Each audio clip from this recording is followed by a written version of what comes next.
So, Max, let's talk about your forthcoming book, The Last Haunt. So, what inspired this book?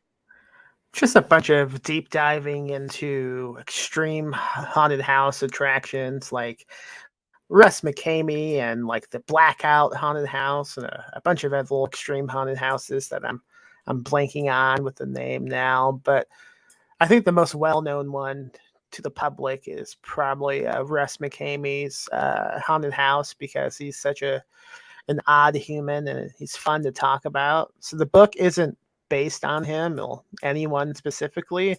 It's just inspired by some of the ideas and topics these extreme haunted houses bring up. Yeah, and I mean, when did you first discover Russ McCamey, or when did you first discover like these kind of haunted house Yeah, extreme attractions, for want of better phrasing? I think it was a Netflix documentary called Hauntilds. I'm blanking on the name now. It has haunt in the title, but it was a documentary about people who make those haunted house attractions. Not all the attractions featured in the doc were extreme, but Resp is like the extreme example they provided, and it just seemed really interesting, I guess, and possibly not really ethical, maybe. So I just began Googling and reading about him and watching videos people had made, and eventually like discovering like the McCamey Manel Exposed Facebook group, which is a secret Facebook group of people who despise this man to death. And they want to see his whole, like his business done. Just so lots of just reading and compiling information and trying to decide what was true about the attraction and what was like an illusion that McCamey had made to advertise the haunted house attraction. We can get into this later on, but like when people who don't know a lot about McCamey talk about McCamey, they kind of just say, "Oh, he's that guy who is nuts and will cut you open and do all types of crazy chilchil devices to your body, and there's nothing you could do about it, and he's crazy." Well, I mean, the crazy part is probably true, but uh, in my research, I kind of discovered he doesn't even have a haunted house. Well, yeah, it's really interesting watching these like different documentaries and YouTube videos and theories on him, because obviously you got some people who are like this is the most extreme haunt to ever exist. And then you've got other people who are like, look, it's not a manor. This is like this is a room in this guy's house. There is no manor. We're exposing it. And Yeah. So back, he used to have the haunt in San Diego, California, and he did have an actual haunt in San Diego, but for unexplained reasons, he packed up and moved everything to Tennessee, and that was when it went from being a haunt to being like a boot camp, basically. yeah. So now, what it basically is he has people do like exercises in his front yard, like Mm, sit-ups and push-ups, and yeah. the most he might do is he'll blindfold you and spray you in the face until you tap out or die. But he doesn't Yeah. have like decorations. He doesn't have like actuals like most haunted house attractions. They have people in costume and who help out. He doesn't really have those now like he used to in San Diego. And like one bit of speculation is he left due to owing taxes in San Diego, but I mean that's just speculation. I don't know what's true or not. It might explain a few things. Also, when he moved to San Diego, I mean, when he moved from San Diego and set up in Tennessee, he announced like this big prize. Like, if you can make it through my haunted house, I'll give you $20,000, which does not exist. Like no one's ever even come close to winning. And if someone does come close to making it through, he will basically call it quits. Like one famous example was this Marine who was doing it, and Russ was like, "Oh no, he's catching hypothermia. I gotta pull this right now before you die." But it was obvious he wasn't gonna give up, so that's why Russ gave up. I mean, it's such a vast topic that I don't even know like what to focus on without like a specific question. But before we continue talking about my book, we'll also promoting a book you wrote that's also Yeah. coming out through the same press. And the press is called Cemetery Gates Media. I don't know much about this press, to be honest. It's owned by a man named Joe. Will's Joe based out of? Do you know? I believe United that. States. Yeah, he's definitely based in the United States. I thought you wanted more specific information, I but do. that's okay. We don't need to give his address away on a podcast. What's So yeah. his social security then, Bill? But yeah, he's based in the US. How did you what was your first introduction to Cemetery Gates Media? Because I think they might kind of be a new press, right? Well, I mean, they've been about for a number of years now. I don't know exactly how many, but in my mind, I feel like maybe about 2018, 2019. But I can tell you the first kind of professional interaction I had with them was when one of my short stories, Teka Teka Teka, which is based in Japan, it was submitted to a folklore anthology, stories from around the world. And yeah, that got accepted. And so that was the first publication and first proper interaction with Joe and Cemetery Gates Media. But I knew of them before that. So it wasn't seeing the anthology call that made me first aware of them. I I just think that I'm trying to think who were the what were the first books that made me aware of them. I think I mine was Six Rooms. Who wrote Six Yeah, Rooms? Gemma Ramore. Yes. I did wonder if it was Gemma. So, but not only was Joe and Cemetery Gates Media putting out, high quality books by people like Gemma Ramore and Paul Mike. Is it Paul Michael Anderson or is that the director? I didn't know that who's the really similarly named Paul director? Thomas Anderson. Yeah, I was gonna say, but yeah, it is Paul Michael Anderson. That is his actual name. I know I was gonna tell people, oh, he put out a book by the film director. He did not. It was Paul Michael. I've published Paul Michael Anderson, like a book of his as well. And we had that confusion a lot. Like we kept calling him Paul Thomas Anderson. Yeah. And I've known Paul Michael Anderson since the beginning of my career. He accepted one of my really early like professional sales rate stories for a magazine he was editing called J Ma Vu, which lasted like 3 issues before going bankrupt. Yeah. Oh dear. Well, so it happens. Yeah.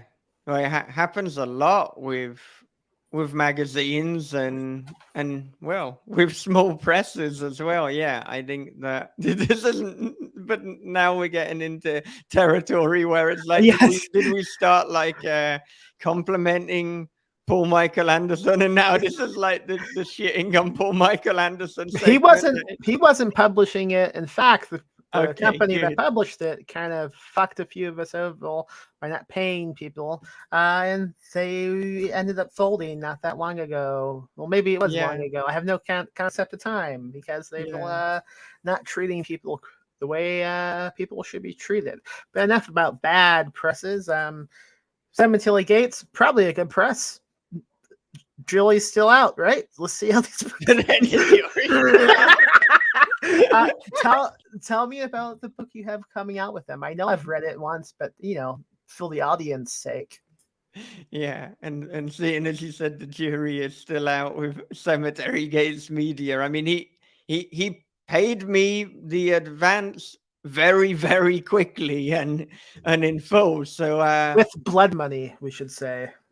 we don't know that. We're only We speculating. don't not know that though. He didn't specify whether it was or wasn't blood money. The money was sent to me. I didn't ask as to where did you acquire this money from, sir. It just went into the account, no questions asked. But House of Bad Memories. So, I mean, the way that I've been pitching it is that it is Funny Games meets This Is England with a Rosemary's Baby undertaste.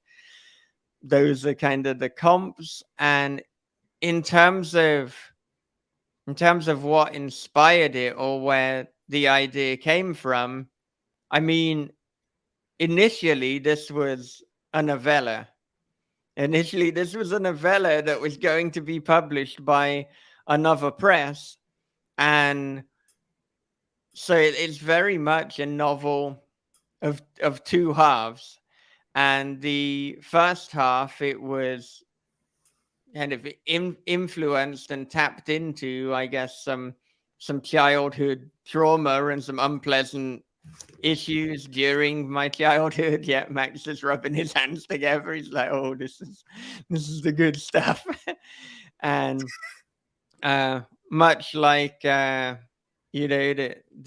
haunt in the last haunt, I decided let's take that to the extreme. Let's take the childhood trauma and abuse even further and extrapolate what could have happened. But yeah, it was due to come out via a press, but then there were a few things that really minor things, in fact, that I wasn't so happy about. And then I got the rights back. And then when I had the rights back, this was a year or so later, I could decide, well, what do I want to do with it now? And at that time, I mean, as with any story that I write, and I think the same with you, I send the story to Ryan Lewis, our film agent, to see, okay, what does he think about this? And does he think it's something that he could potentially sell the film rights to? And whilst he enjoyed the original House of Bad Memories, because it's quite understated and very British in nature. It's pretty much single location, which of course can and for you did work to your advantage. But with mine, he couldn't quite see, okay, how is he going to pitch this? How is he going to sell it? And so I had that in the back of my mind, and I was like, well, is there a way that I could expand the story? And I wonder if in expanding it, would it make it more sellable for the screen? And so I kind of just like mused over that idea. And then I came up with a way that I could expand it. And some of the things that happen in it, particularly a specific chapter, I thought, okay, so that will make it even less sellable because there's no way that they're going to film that. But at this point, I'd already fallen in love with the new idea. So I did expand it, but I arguably made it even harder to sell for screen. But that's obviously not the primary reason why we're writing books anyway. If that was the primary reason, then just write screenplays, write for the screen. I don't know. That's not the advice they give you now. They say make it a book, so because no one's gonna finance an original screenplay. Yeah, it has to be IP. It's fucking disgusting, I think. Yeah. That is what they say. Yeah. So I suppose then that you're right, that what I've said is nonsense. If you wanted to write for the screen, in fact, what some would advise to do is to write for the page and then to adapt it for the screen. Yes. So you've talked about things that have inspired the book, but what is the book about? How would you pitch it to somebody beyond comparing it to other books and movies? Like, what's the premise? So, I mean, this book is about Denny, who is a new father, and so he's like coming to grips with parenthood, and he has had a very abusive relationship with his stepfather, and then he gets a call to find out that his stepfather has passed away. Simultaneously, he starts hallucinating his stepfather, but he's not entirely sure. Like, wait, am I hallucinating him? Am I being haunted by him? So he is dealing with childhood trauma. He's dealing with a potential haunting. He's also navigating becoming a new parent, and there are kind of cracks in his marriage as well. So this is not a good time for Denny. He reluctantly goes down to his hometown and to attend the funeral, primarily to support his mother, not because he wants anything to do with his stepfather. And then, as he's in the hometown, both his loud-mouthed, obnoxious stepsister and a couple of his stepfather's associates, because it's kind of obvious that his stepfather was involved in some sort of organized crime. They start interrogating him about the death of his stepfather and wondering if he may have had some involvement in it. So this guy's day just keeps getting worse and worse. All the things that he's having to deal with. And that is kind of the setup to the first half of the novel.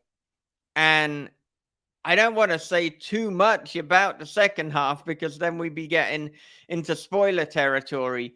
But the second half, it completely flips genre and things get a lot more intense. I mean, in the first half, it is intense in an almost kind of understated way. And then the second half, it's like all fucks out the window, and yeah, it's a lot more kind of visceral, and yeah, I would say it has changed genre. A lot of people have said they didn't expect the turn that it took. It may or may not take another turn, and there could be an argument for it changing genre, twice. So there's three different subgenres within the story. So hopefully that gives people a little bit more of an idea as to what it's about. Well, I think it's exciting to have like some type of big jump like that in like the middle of a book. Just something will things vastly change from the expectations you might have constructed from everything else. I don't know if it happens a lot in books. It happened in a book I'm trying to think of. I read recently. You read it as well. You even had the guest on as an episode.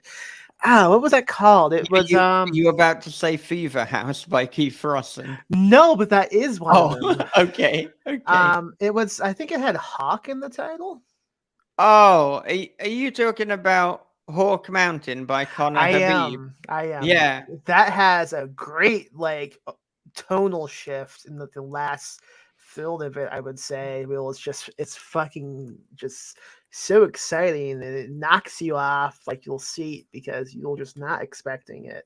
And the way the rest of the book plays out is just, you could not predict that from what you read previously, I don't think.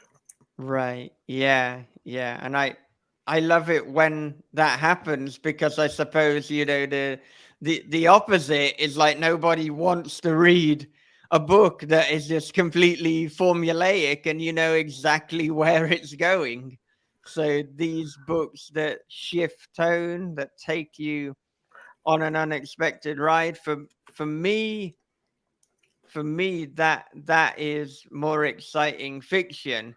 As I'm saying that, maybe because you did this before with another comment that I made. I'm I'm anticipating ready. how Yeah.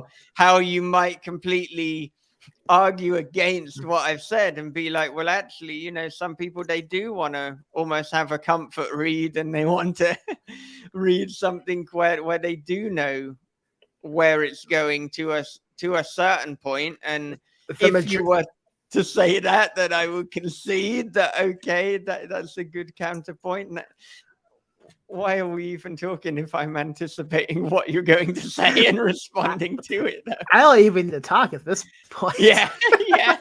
The majority of audiences do not want to be surprised. They want a template. It's why James Panelson is the best-selling author of all time. It's why CSI and Law and Order are so popular. It's like those shows have a really specific template, and you know what's going to happen basically, and that's comforting because they don't have to be challenged. They know what's going to happen, and that's what happens, and they can be satisfied with that. It's us creeps who want something a little bit different, I think.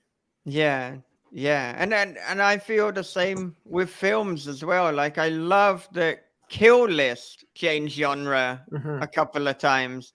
I love that the 80s film Miracle Mile effectively begins almost as if it's just a romance, and then becomes an apocalyptic film. And as I recall, almost it's there's a phone call and everything changes, and it's just I respect that. I love that.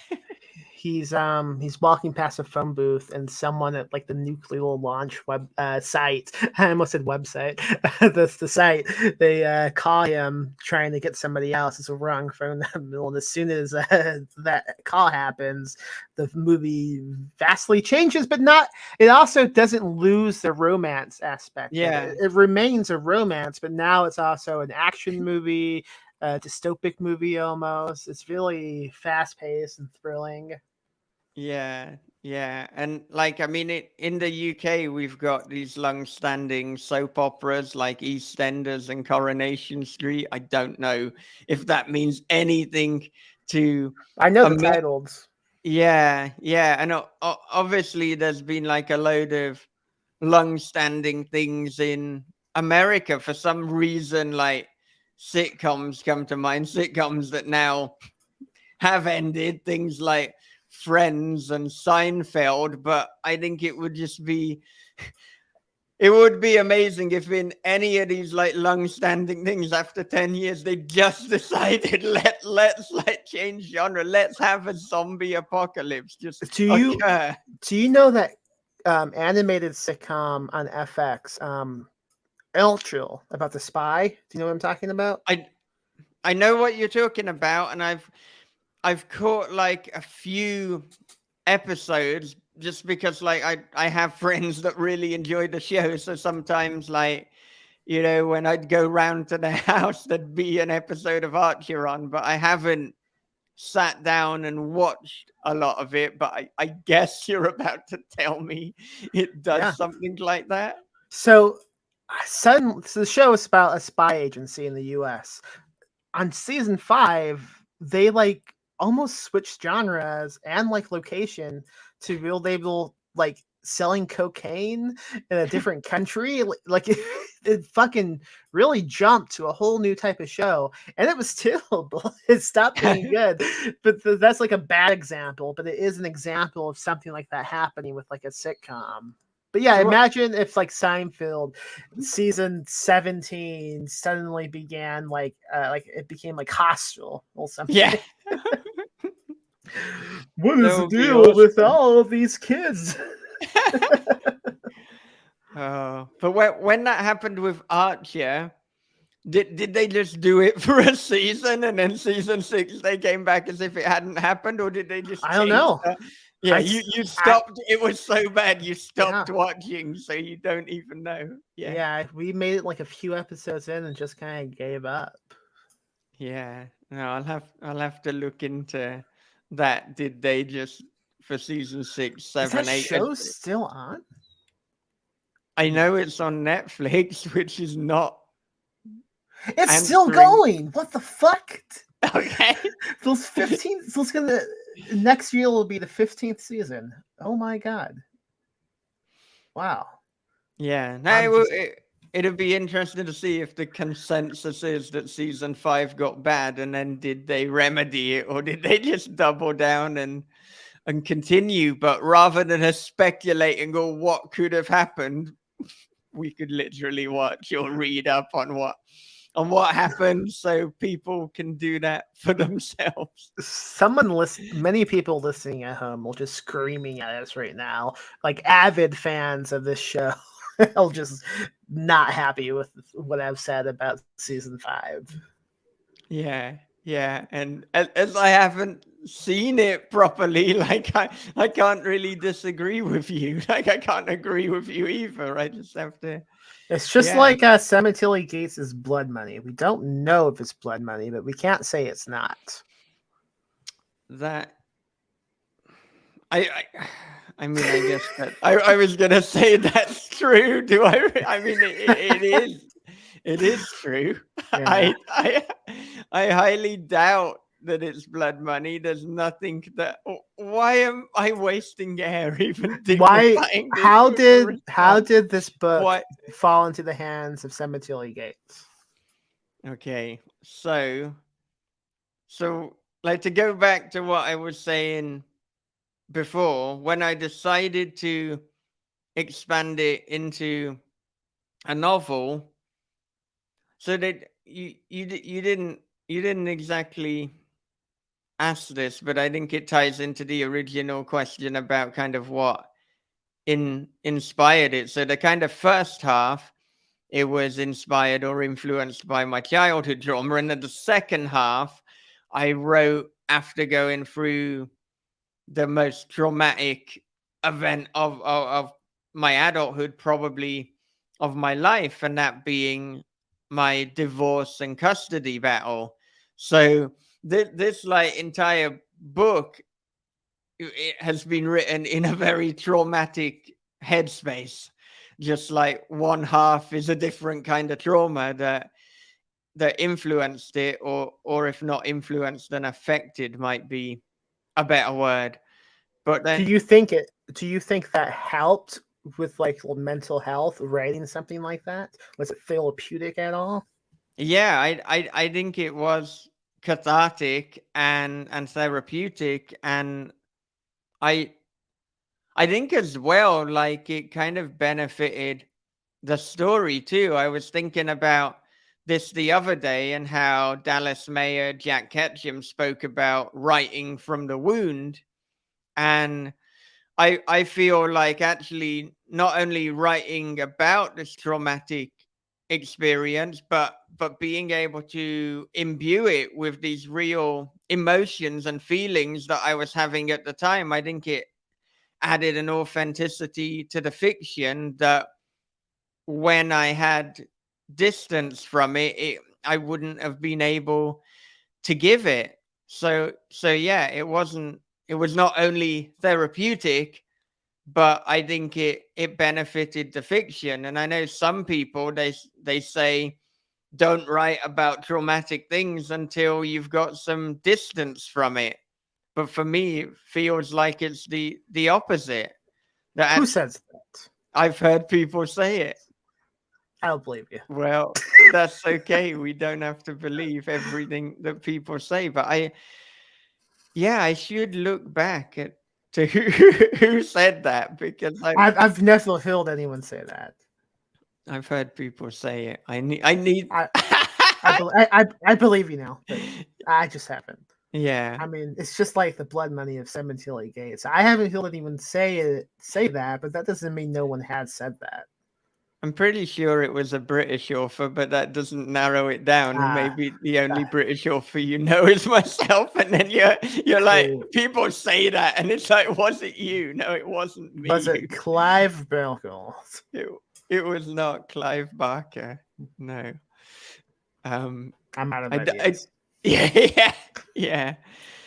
But anyway, now I've completely forgot what was the original question or point where we'll. You will Oh telling us yeah, how you got hooked I up know. with Cemetery Yeah, Gates. yeah. So anyway, after completing the novel, after showing Ryan it as always. Um, I decided, and I say I decided, but actually this was influenced by you. So yeah, we were talking about next steps in our career and looking into getting literary agents. And so I thought, well, so originally I remember mentioning this to Ryan, and like, yeah, he said he wasn't sure that House of Bad Memories was the novel to kind of get a literary agent with. And so then, like, I was looking into to other options, but then pretty quickly I thought, well, you know what? Why not? It's the novel that I have. Why not query some agents? The worst they can do is say no.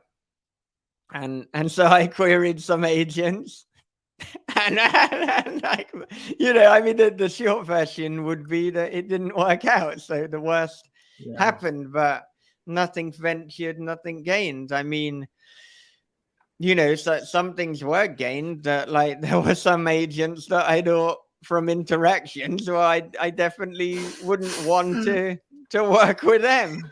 Yeah, who And might that be, Michael? well, no, absolutely no comment. But I think, well, it would be unfair to say that we're aligned. Like, Yeah, I mean that, yeah, I think that's just the process when trying to find an agent is interacting and communicating with people who might be interested, but also having enough faith in yourself to make the decision of, is this the right agent for me? Like, you made that decision with the small press that you withdrew the book yeah, from. I mean, yeah, it's good to have that ability to do that, because I mean, at least when it comes to myself, like early on in my career, I was so desperate just to get stuff out that, like, I overlooked red flags and I just said yes, let's do this. And I published with some companies I deeply regret, and I think that can be true for a lot of people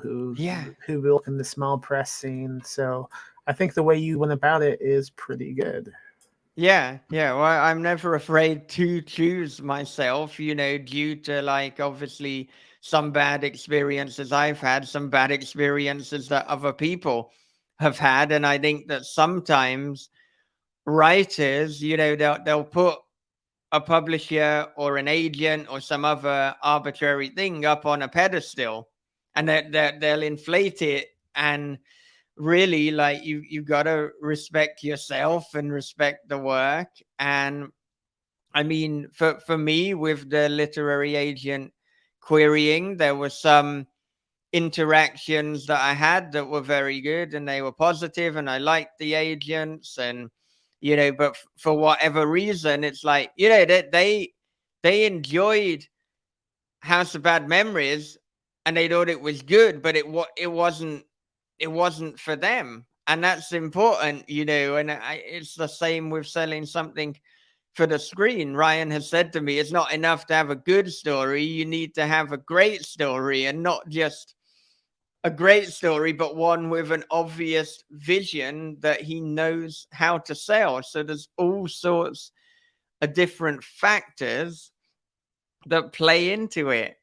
And yeah, that there were some agents where it's like, as with publishers, where I withdrew. I don't know. This isn't working for me. This is, yeah, there's too many red flags and things that I don't agree with. I have no confidence in this. And again, like, the choosing myself came into play with like audiobooks as well. I was looking at different audiobook publishers. I got a couple of offers. Then when I was presented with the contract wasn't good enough. I went back and forth. I showed it to my lawyer, Wayne, who and, like, yeah, it's like, you can't sign this. This is the wording that you would need. And if the I've found in some interactions, and I don't know if you have before too, but sometimes you even mention a lawyer and the publisher starts to have less interest in what's going on, or even less than that. Like you start questioning dodgy contract terms. This is not about anyone specific, because this has happened numerous times that suddenly they're not interested or they want to find a way out because you're calling them out on their sketchy terms. So anyway, the end result, after like numerous publishers being interested in the audiobook, is that I'm putting it out independently via This Is Horror. I've got a fantastic narrator, Aubrey Parsons. He has done the accent so authentically, and I'm delighted with that. But yeah, after really trying to see if there was an audiobook publisher that would be, you know, a good match for me, I found out that actually the best match is for me to put this out myself. And that's kind of how I felt with the agents as well. I thought, you know what, I I'm a better fit. I'm kind of my own agent here. I'll query different people. I'll look into foreign rights, and you know, maybe in the future, I mean, probably in the future, I will query agents again. But if I don't think they can do any more for me than I can do for myself, then of course, like I'm not going to take them on. I think, you know, it's a two-way interview when you're looking for an agent. They need to see if you're a good fit, but you need to see if they're a good fit, which is a very tangential way of getting back to the original question. So then after I'd rejected the agents, I reached out to Cemetery Gates Media about publishing House of Bad Memories. They thought that it was a good fit. They sent me a contract. I queried a few things. Instead of Joe saying, "Oh no, you queried the contract, that's it, it's over," like some publishers would, we responded, we negotiated, there was a deal, it was signed, there's a book coming out. So yeah, I mean, I look at who the potential publishers are and who do I think could do a better job than me putting this out on my own, and those are the publishers that I will work with. And yeah, I mean, so far it's been a pretty positive experience with Cemetery Gates Media. They paid me. Joe is receptive to edits, and you know, the quality, particularly of like the front cover in that matte finish, is pretty good. And the only cost was the living with the ethics of profiting from the island of small dead children that Cemetery Gates owns. We don't know. We don't know this that it keeps isn't coming up. true. You keep bringing it What back to this. they seem to be really focused on, like the gate, like the gates of a cemetery. You have to ask yourself, Yeah. what's inside that cemetery What's beyond the gates? that they What's want to beyond keep the gates? locked. Yeah. How I got involved with Cemetery Gates was they posted a front cover on social media, and they were like, "We have this cover, but no book. Someone should pitch us an idea." And it was a photo of a kid in a mask in the woods. And I already had the idea of doing a book about a haunted house attraction. And that to me kind of seemed like it would be a good fit. So I sent them the pitch, and they said, "Yes, we like this. We will contract you." But then they also accepted a different pitch by, I believe, V. Castro. And she ended up getting that specific cover, which is good because the book I ended up writing would not have fit that. I originally had, before I even knew about before I had the idea to pitch Cemetery Gates, I wanted to write this as a YA book, and it was going to be called Heck House, and it was going to be more about these kids trying to get revenge on this extreme haunted house because like one of the siblings died, and that's kind of still what happens in the last haunt, but it's really vastly different now in the way it is set up and presented to you. I don't know at what point it kind of occurred to me that instead of, I don't think I pitched it as a YA, so I must have decided to make it more uh, grown up focused before pitching it to Cemetery Gates. But the book itself is presented as a series of interviews, as if someone is conducting research on what happened at this extreme haunted house. And that was something I've wanted to do for a long time, but I never quite knew what would be the best project for that style. Like, if you've read Chuck Palahniuk's Rant, that's a Yeah. good example of a book like what I've written. Also, Max Brooks's zombie books. I think he World has a War few. Z. Yeah, and is the Bigfoot one also written like that? I'm not sure. I'm not Hmm. sure. And I'm told that there's a book called Fantastic Land that's also written in this style, but I have not read Fantastic Land to confirm. But I think it's a fun way to, mix up a narrative and just kind of make the reader doubt what they are believing, which is always cool. And yeah. I realize now I wasn't even asked a question. I just began talking, so I don't know where I'm going with this. Yeah, but I had wanted to ask you about this kind of epistolary Mhm. format, and when you decided that was the vehicle, that was the mode to tell the story in. So it sounds like, I mean, it started off as a YA story, and at that point it wasn't going to be in this format, and so it No, it wasn't even going to be in the format when I pitched it to Cemetery Gates. I right. decided to switch it up like several months after signing a contract because I think I found it difficult to get like a way into the book. That's always the most difficult thing with my own writing, is finding the best way to just get into it. Once I have gotten into like the first couple chapters and I've found like my footing, it's usually pretty smooth from then on. But with this book, I couldn't. There were so many different things I wanted to tackle. Like, I wanted to talk about how this haunted house even became a thing, but I also wanted to talk about what happened after the haunted house closed and so on. And the more I thought about it, the more I realized that this was the perfect opportunity to finally write my big like interview book.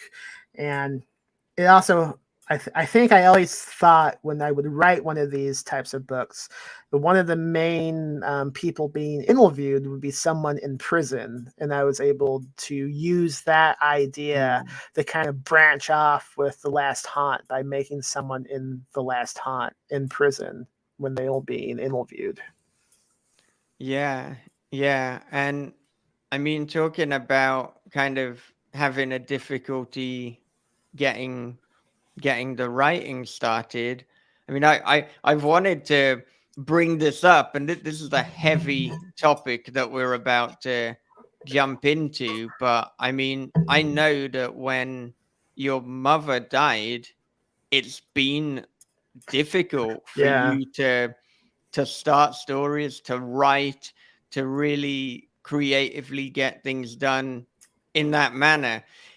If I'm overstepping, we can obviously No, cut no. any of this out. But I mean, I want to know how you're doing in that respect. I mean, this feels like, from what I understand, it's the first kind of long story that you've written post the Yeah. death of your mother. And I mean, has I don't know if cathartic is the right word here, but has that been liberating? Do you feel that you might be able to write other things easier now?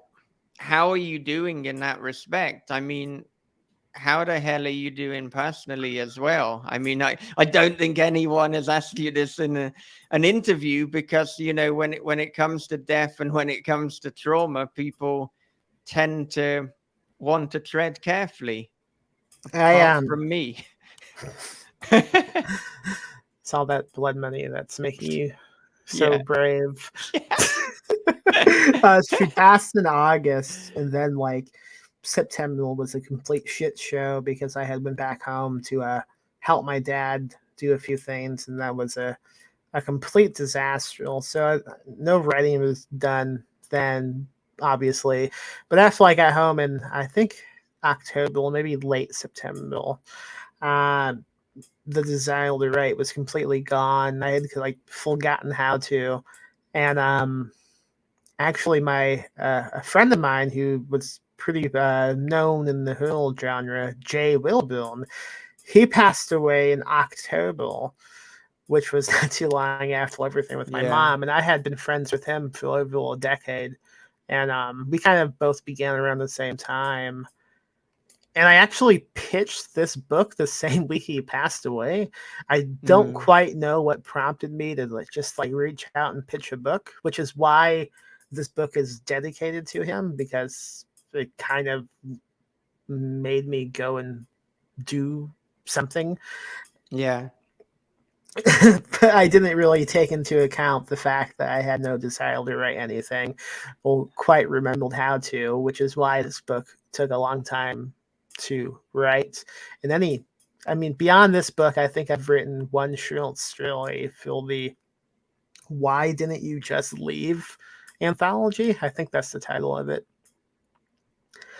And yeah, I think it was a combo of like grief making it difficult to focus on my own writing, and also the fact that this type of book was just extremely difficult to write, because I'm someone who loves writing dialogue. And I kind of thought, oh, well, a book of just interviews will be fairly easy to write for me because it's all dialogue.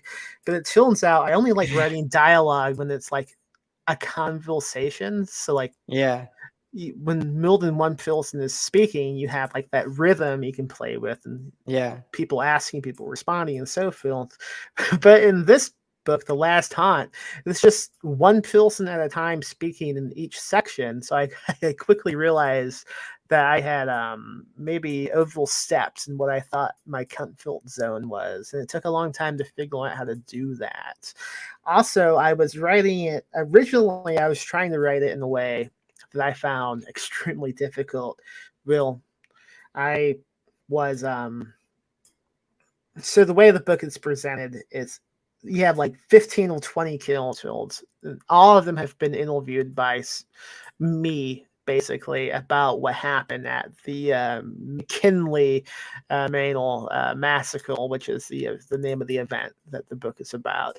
And instead of having like chapter 1, this is the interview with this character, chapter 2, I have everyone's responses kind of edited in and like bouncing back and forth, so it creates what I hope is an interesting rhythm and flow of narrative.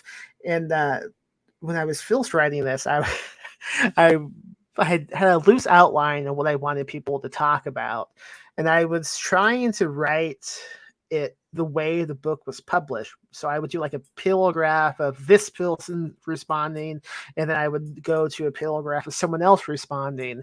I found that so fucking difficult to like keep Yeah. bouncing between the cast I have. Eventually, like a month and a half ago, it dawned on me how much easier it would be if I just, in a separate document, interviewed each character separately, and then once all of the interviews were done, go back and edit each response so it seemed more, like natural. And once I did that, that was super fucking easy. So I think I was just kind of blocked by not quite conceiving of how to write this correctly. Like there's one of the main characters' name is Trevor Henderson. He's the one in prison that's being interviewed.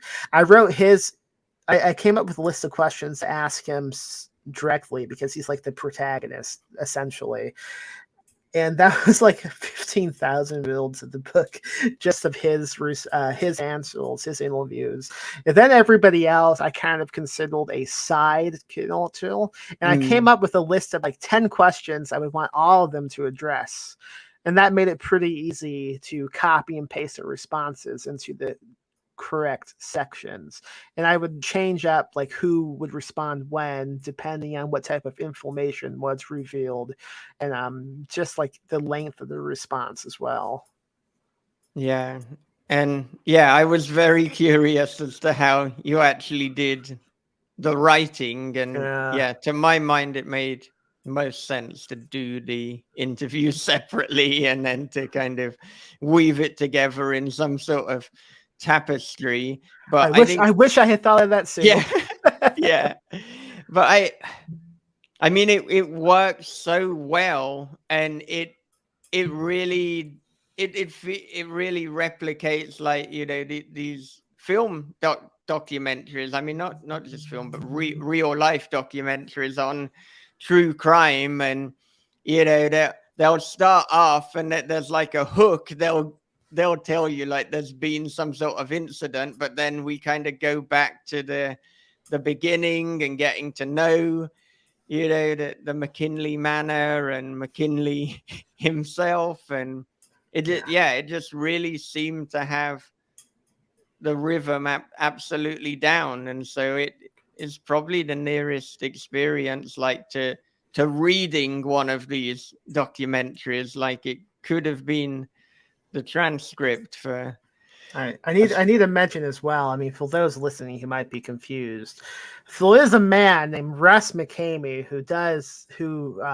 might be loosely inspired by the book. Loosely, really different though, because the Kill in my book is named Gus McKinley. It's really different, and in no way does that make me eligible for a lawsuit. You know, I'm inspired by life and everything that is in existence, essentially.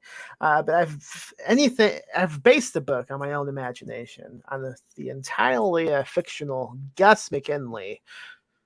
I just wanted to get that out, Phil. Yeah, well, I mean, that jumps into another direction I wanted to go at some point. So why not now? You know, when we were speaking about Abnormal Statistics, your short story collection, you have a number of stories that are loosely based on real life events. You can't sue him; it's fiction. And the subjects of those stories are dead. Yeah, I just remembered a comment you made to me at some point. We are not going to repeat. Oh, okay. Well, I mean, I'm not going to repeat. I can't control what you do or don't say. You can in post, though. that is true, actually. Yeah, but I mean, when you're writing, this was something that came up in the previous conversation, but about kind of concerns in the legal concerns when writing things that are based on like real life happenings.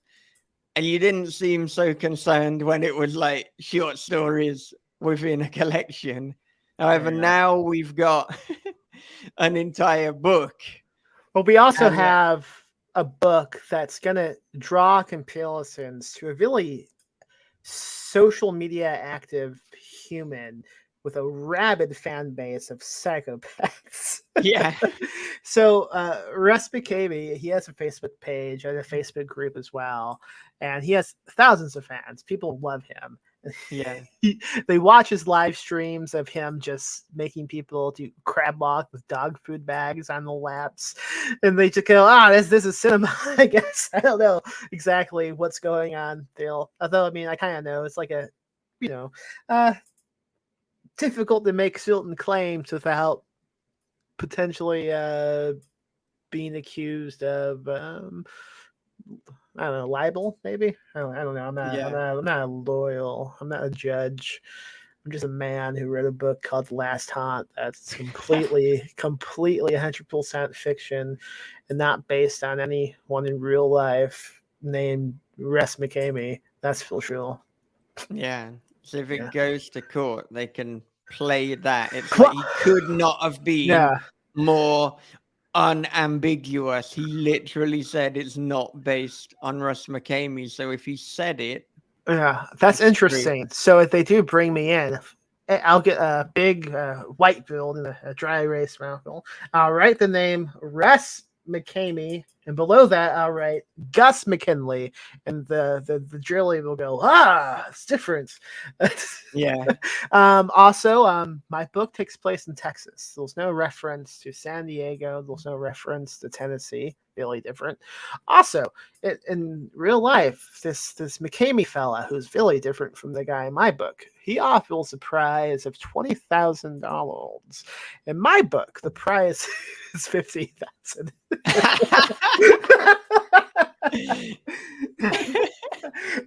I'm fucked. Very, very different. You know, Yeah. if you don't think that's different, then you try promising someone $20,000 and then you give them 15,000 and they're not going to be happy. So it I is. just thought of something else as a key difference. So one of the big attractions at this haunted house of Russ's is called Rat Race.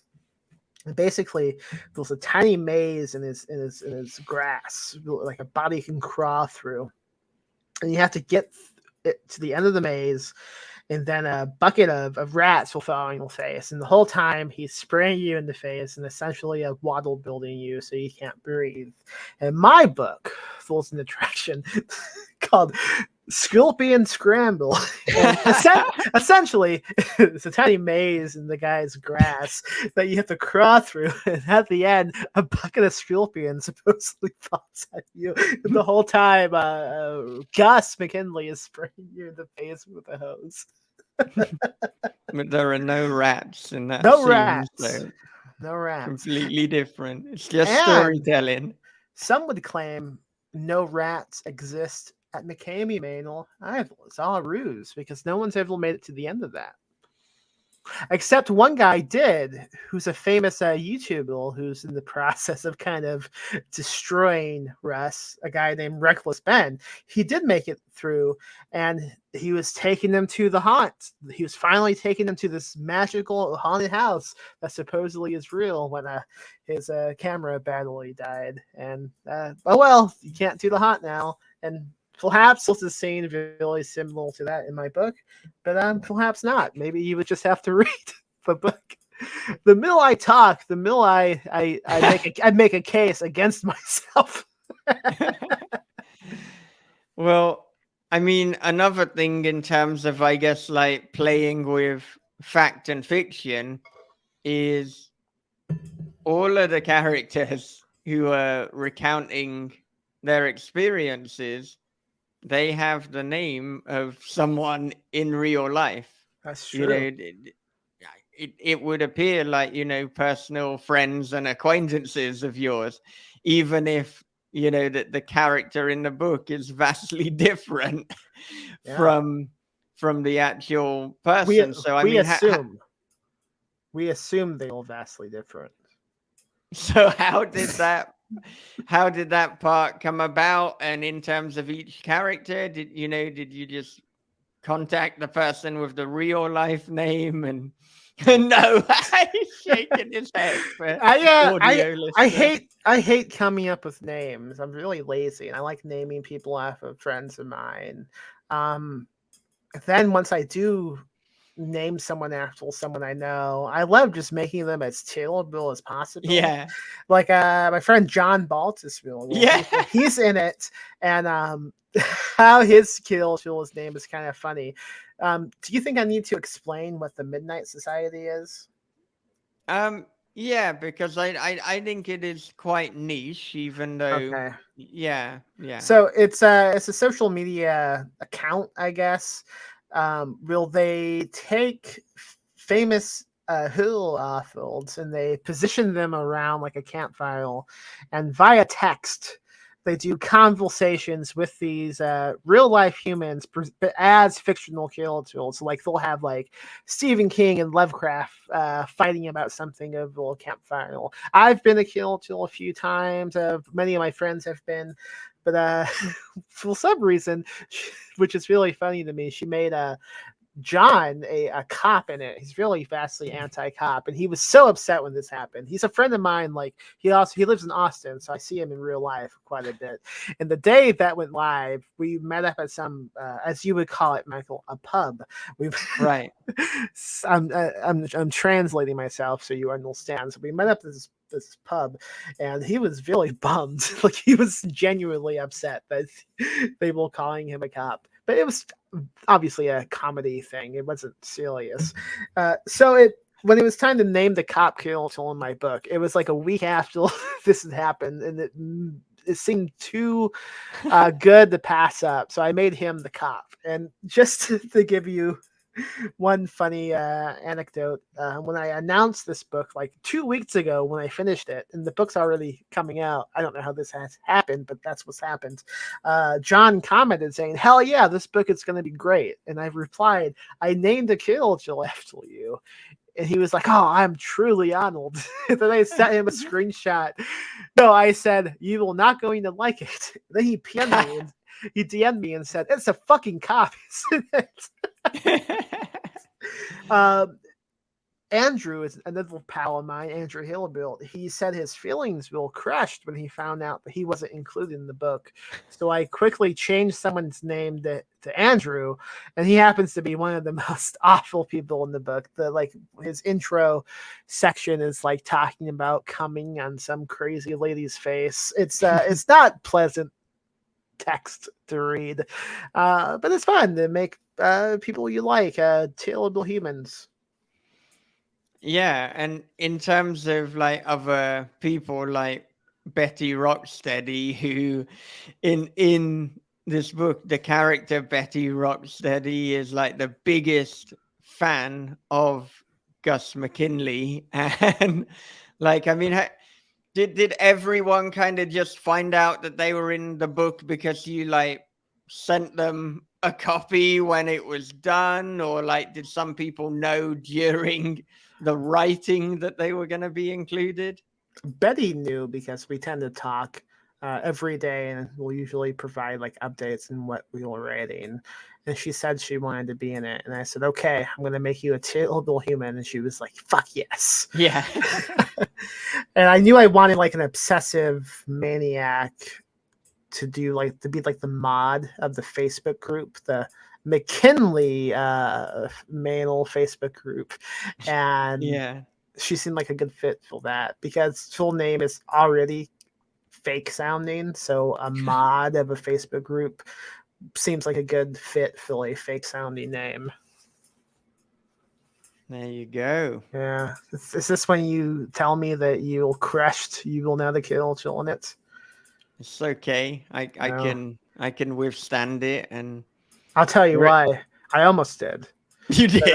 Oh God. I almost, but I have my friend Miguel Miles. He's a kill, and Miguel is Michael. I didn't want Yeah. two. I didn't want two of those names.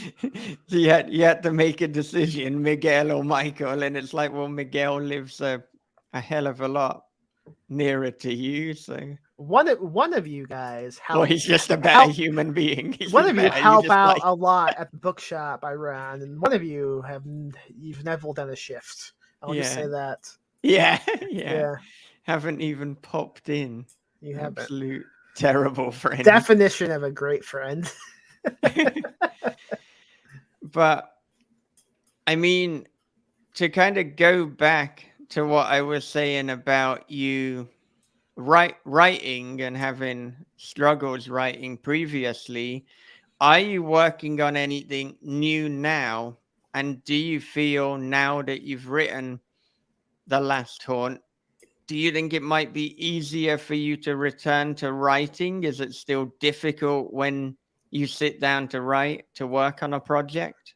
No, I think I found my flow again. I think I had to get like a difficult thing out of my system, and I'm not going to claim it's going to be easy going forward because writing's never easy.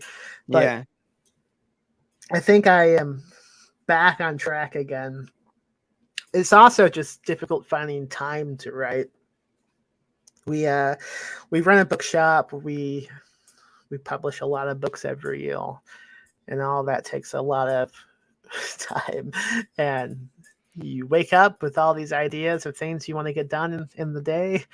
Then the day is done, and all you've managed to do is copy and paste information for a gift exchange on your Discord. So, Yeah. Yeah. yeah, I just sold a new pitch, I guess, to Apocalypse Party for a book I'm supposed to be writing them called I Believe in Mystical Bones. So that's a Mm. book I need to begin writing. I am trying to finish a vampire novel that I was writing before my mom passed, and I have not touched it since because the premise was way too close to what was going on, and I found that Yeah. strange. So Yeah. the premise of the book is um, these three siblings. They've all drifted apart basically, and they live different sections of Texas, and it begins with San Antonio getting like a news headline, not a trending topic of the real vampire, because these bodies have been discovered that drain the blood, and we follow all three of these brothers who read this trending topic, and all three of them come to the conclusion, oh shit, mom's back from the dead, and they all go back to their hometown to regroup and figure out what to do.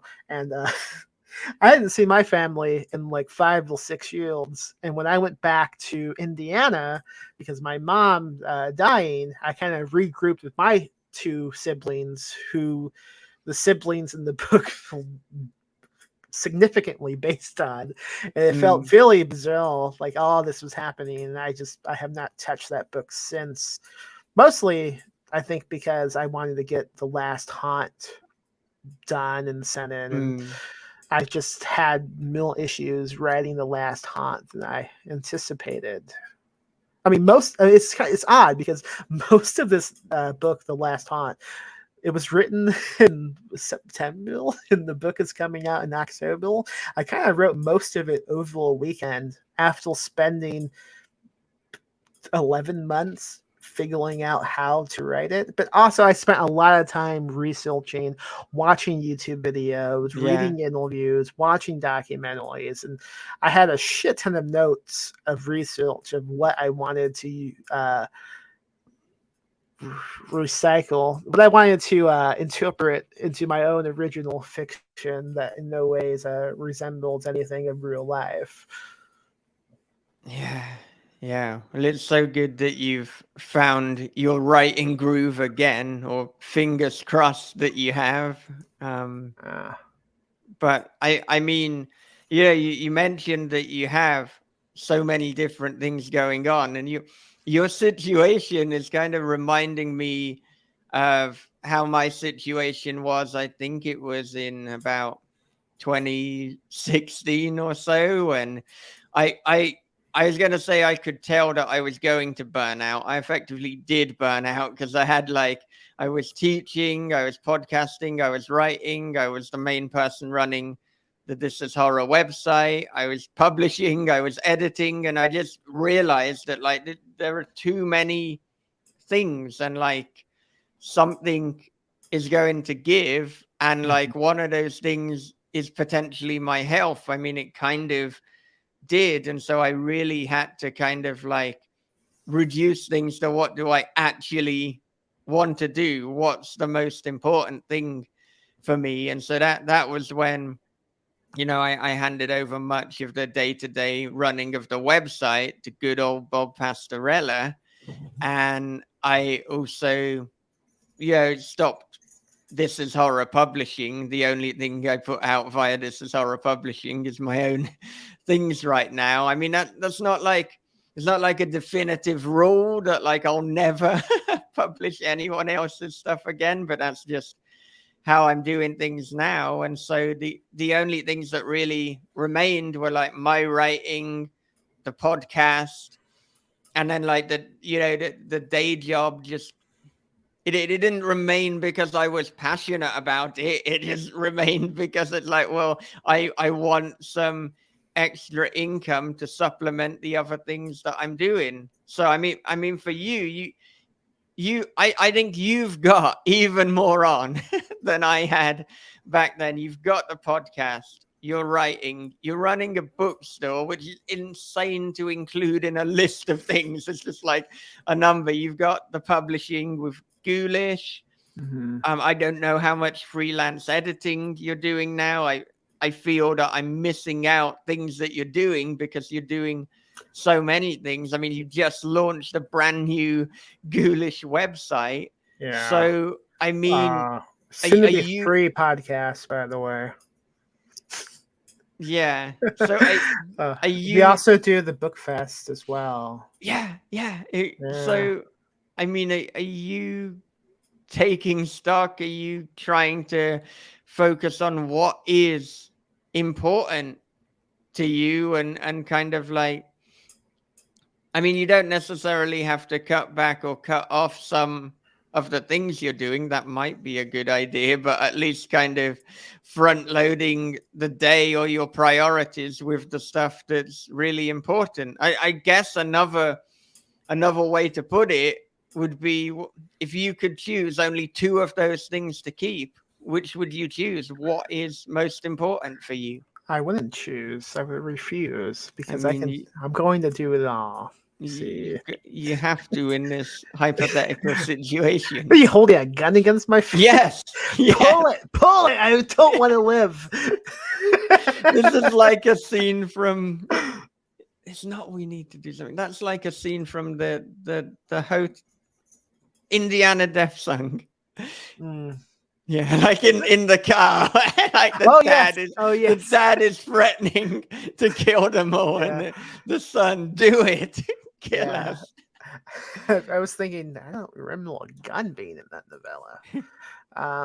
You know, I go through times where I am completely just exhausted and I don't want to do anything, and I go through moments where I have this almost mania of inspiration and just a desire to do as many cool projects as I can attempt to. And I think what is important to me, like the longer I do stuff like this, is creating a community of people who like spooky shit. And everything I do, outside of maybe the writing with Ghoulish, is crafting this community. We do the annual book fest, and we have people come out every year now. They repeat people basically. We have people coming to the bookshop, and we do like movie screenings every month, and we do all these little events, and people get to know each other. These people who love really non-mainstream things, I would say, and it's like a niche community. And I think that's really important, at least to me. And cutting away something only limits that community from growing. So I wouldn't take away anything, because all of it goes into making this community more vibrant and alive. Besides maybe the writing of my own books, but I like writing. It's fun. I'm going to keep doing it. And maybe someone will pay me to write a screenplay again, and then I won't be so stressed about money for a little bit. Yeah, yeah. And in terms of your writing, do you have a daily writing routine? Have you crafted some time out where you're like, right, this, even if just like, no, okay. We've done a lot of episodes, I think, and every time you interview me, I think I usually say my next thing I want to do is figure out a way to do a schedule. Have not done it yet. Yeah. All right. Well, we are coming to the end of the time that we have together for this episode. So, I mean, The Last Horn, it is available, I believe, on October the 24th. Mm-hmm. House of Bad Memories is available October 13th. So we would obviously like it if you pre-order both of those books. Or if you're listening in the future, you can order them. There's no just order the books. Post. Yeah. Well, I don't know how the post order is. I mean, that's it's just when they're out of it could be just getting something in the post. Yeah. Do you have any final thoughts or things that we didn't cover that you want the This Is Horror and Ghoulish audience to be aware of? We mentioned it briefly, but I just launched a brand new website that's like the central hub of all things ghoulish. Go to ghoulish www.ghoulish.lip rip. There's no com here, it's rip. Go to that website and look around. All right. What about you? In terms of final thoughts, Yeah, man.